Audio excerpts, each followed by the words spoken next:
Discover the best places to live in Portugal, including top destinations to retire in Portugal or invest in Portugal real estate. If you want to move to Portugal, this comprehensive guide explores how Portugal visas make relocating simple. The most prominent pathways are the D7 and D8 visas, which are custom-made for passive income earners, retirees, and remote digital nomads.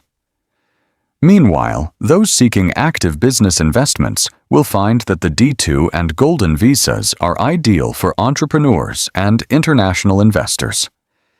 Geographically located on the westernmost edge of continental Europe, Portugal covers an area of over 92,000 square kilometers.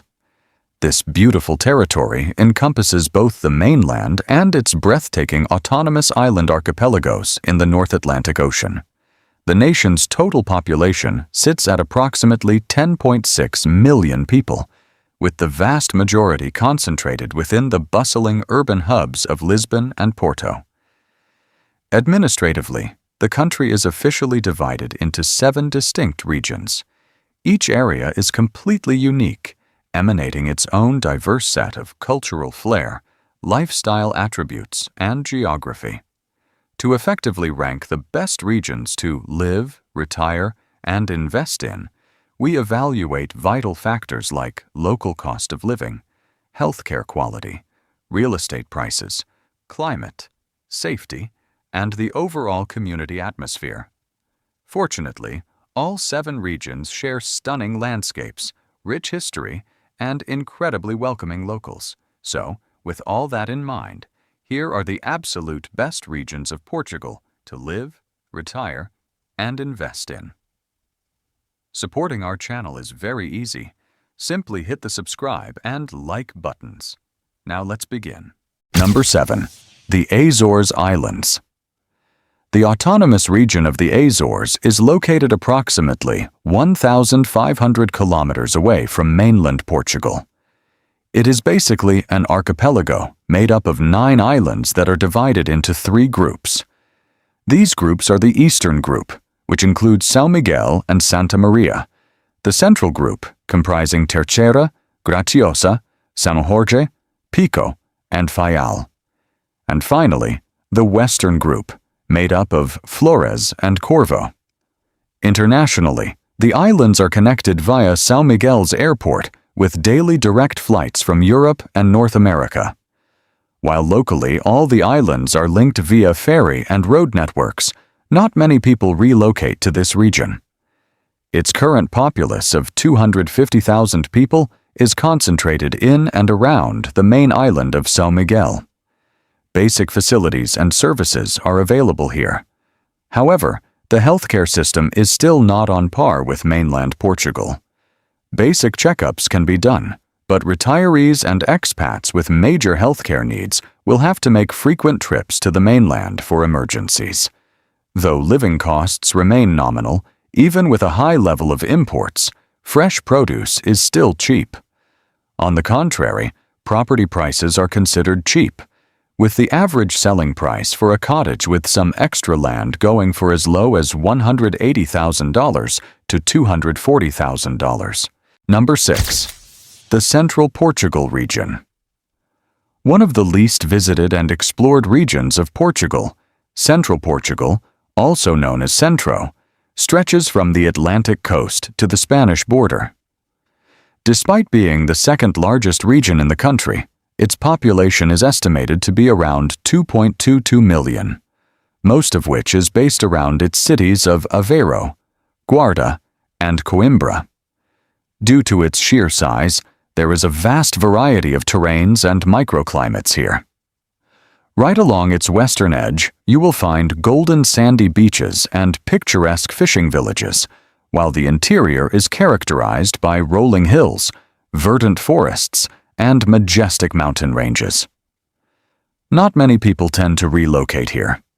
The pace of life is very slow, and language can often be an issue since few people, mainly in its rural outbacks, speak English. Hence, a basic understanding of Portuguese is mandatory for those seeking to settle here. The main benefit of moving here is its low cost of living. As a matter of fact, living expenses even in its major cities and coastal towns, such as Nazaré, are far lower than anywhere else in the country. Besides living expenses, prices for real estate are also the lowest here. A 3-bedroom villa is usually listed for $280,000, whereas a 1-bedroom apartment is listed for just $75,000. In terms of connectivity, the region is highly connected by trains, buses, and a vast road network, so getting around is very convenient. The climate varies throughout the region. The seaside typically remains sunny and humid, while the interior parts can be colder in winter and host a couple of ski resorts. In general, if you want to experience true Portuguese culture, Centro can be your best bet, as its local markets still play a central role in daily life. Traditional festivals are celebrated with gusto, and family-run taverns serve hearty regional cuisine that has remained unchanged for generations. Number 5. The Alentejo region. The largest region in Portugal by landmass, Alentejo is made up of splendid beaches, rugged landscapes, golden plains, rolling hills, and some of Portugal's best wineries. Its wild and historic characteristics combine grand Roman and Moorish ruins with medieval dwellings, whitewashed villages, and Baroque cities such as Évora and Portalegre. Living costs are quite low here. In its main city of Évora, a monthly budget of just $1,500 is more than enough to enjoy a comfortable life. Prices for rent, utilities, and services are the lowest, and fresh produce is considered the cheapest, especially in its local farmers' markets. On the flip side, life remains slow here. There is not much to do here. City folks will have a hard time even in its major cities, as the overall vibe is chill and relaxed, while those seeking peace and tranquility will flourish in Alentejo. In terms of real estate prospects, it is a great place for those seeking to buy land, mainly farmsteads, homesteads, and manor-like homes in a rural setting. On the downside, some modern-day services are still lagging behind. But then again, one can easily go for a day trip to nearby Lisbon or to the Algarve to avail services like healthcare. Number 4. The Islands of Madeira. Another autonomous region of Portugal, located just south of the Azores, Madeira is about 1,000 kilometers away from the mainland. In contrast to the Azores, the island of Madeira is much more developed and populated.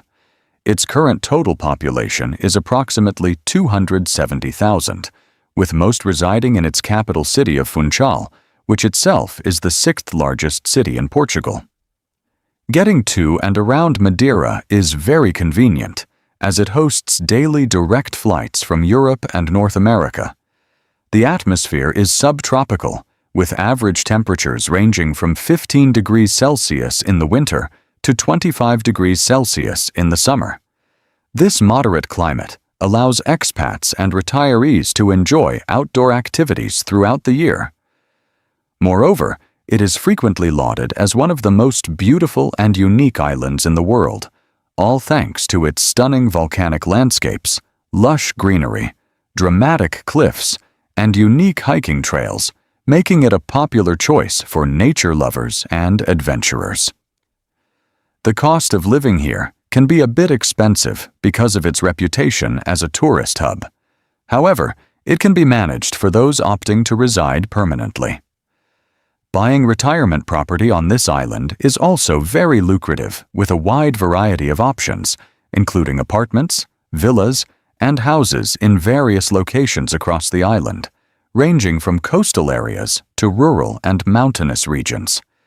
Additionally, Madeira has an up-and-running tax regime, which grants tax incentives to expats with foreign-sourced income, such as pensions and investment earnings, for a period of 10 years, making it an attractive option for those pursuing tax benefits. Number 3. Porto and the North Region. The northern region of Portugal, which includes the city of Porto, is the most populated region with more than 3.6 million inhabitants. This region includes the Douro Valley and part of the mountainous areas surrounding it, and can be divided into two major zones. Firstly, there is the coastal area, which includes the Porto metropolitan area and all its satellite cities. The other area, through which the river Douro runs, bristles with mountain ranges and is called Trás os Montes. It starts in the city of Vila Real and extends northwards and eastwards as far as Spain. It is a rugged area where nature is relatively wild.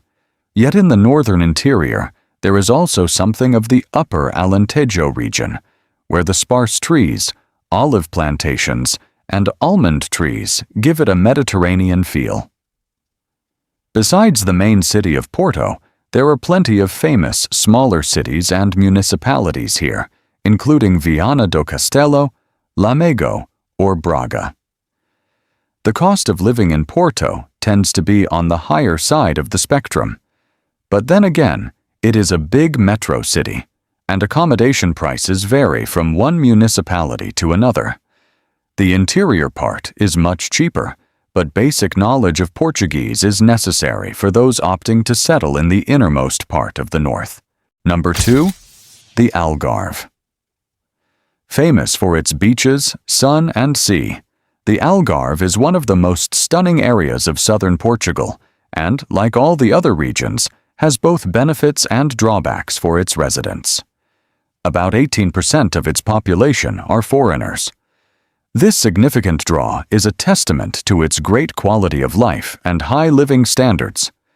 Due to its high appeal, the cost of living and property prices in and around its major towns like Albufeira, Faro, and Lagos are higher in peak tourist seasons, though most couples comfortably live on $2,500 to $3,500 per month, including rent, utilities, food, transport, insurance, and some leisure.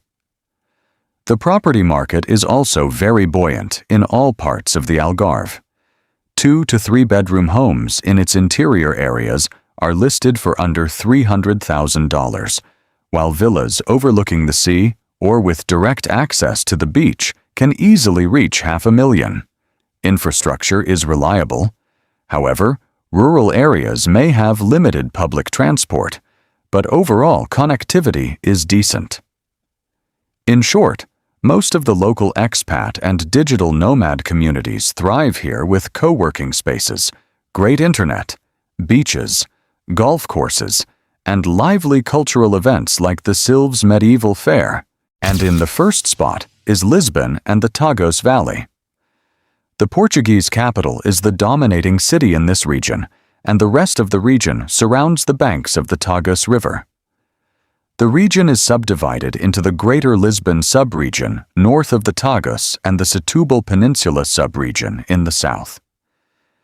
Besides the main city of Lisbon, notable towns and cities located in this area include Setúbal, Sintra, and Cascais. It is the most well-developed and visited region of the country, all because of the capital being the main point of interest. Living expenses in this region vary throughout, even just in the capital city, Lisbon.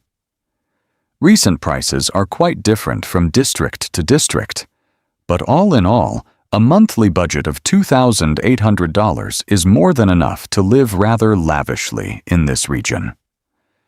Property prices, though, are very high.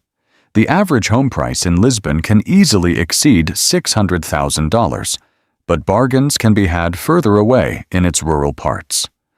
All things considered, the region has everything one needs: an excellent healthcare system, international job opportunities, a vibrant cultural life, reliable infrastructure, and easy access to beaches and green spaces, making it ideal for those seeking a cosmopolitan yet relaxed Portuguese lifestyle.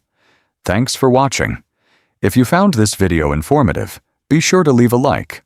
If not, then leave a dislike, and don't forget to subscribe for more amazing content.